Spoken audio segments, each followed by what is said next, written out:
many rational scientists feel that if you believe in something that may or may not exist, that shouldn't make you happy, but it clearly does.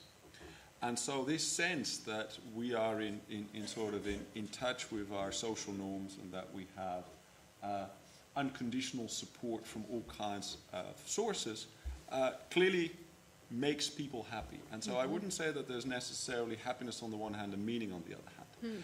But if we talk about where happiness comes from, it again goes to this need for individuals to have a simple metric, as you say, right? So happiness now comes from two levels. One is the government, who needs a metric to sort of say, well, this makes happy, so I'm going to fund this. This does not make happy, so I'm not going to fund that. And government needs a metric, right? Because it's got a pot of money which is finite and can't give everybody what everybody wants. So it needs to make some decision. And it comes from bottom up, which is that there's so much information, so many choices, that we now, and this includes myself, we start following the likes. We start following the number of stars. We just take this as a quick signal of what people like us have enjoyed. And so on the basis of that, we now buy our books, we select our partners, we look at our movies, we even select our jobs. In many ways, these just become social signals that are useful in our consumption society. So I would say that is a reality, right? That happiness serves two functions and it's not going to go away. And I'm not sure that we're going to have the meaning button quite soon yet. Right? I think when push comes to shove, happiness will trump meaning if it's not part of it.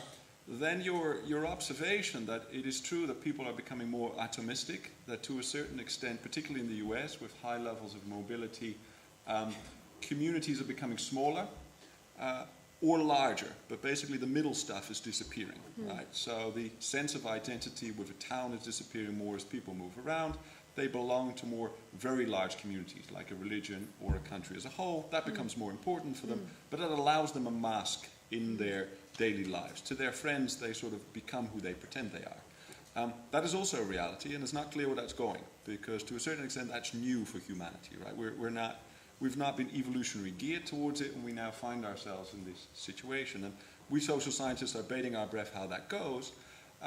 It is clear that it's not costing happiness yet, but we do see the increase of depression, loneliness, anxiety at the same time. So we see this weird balance whereby happiness levels are not going down, but mental health problems, obesity, problems with sort of keeping up an acceptable mask are going up. And we don't know where that's going to end. The trends are not good where that's going to end. But there clearly is that tension.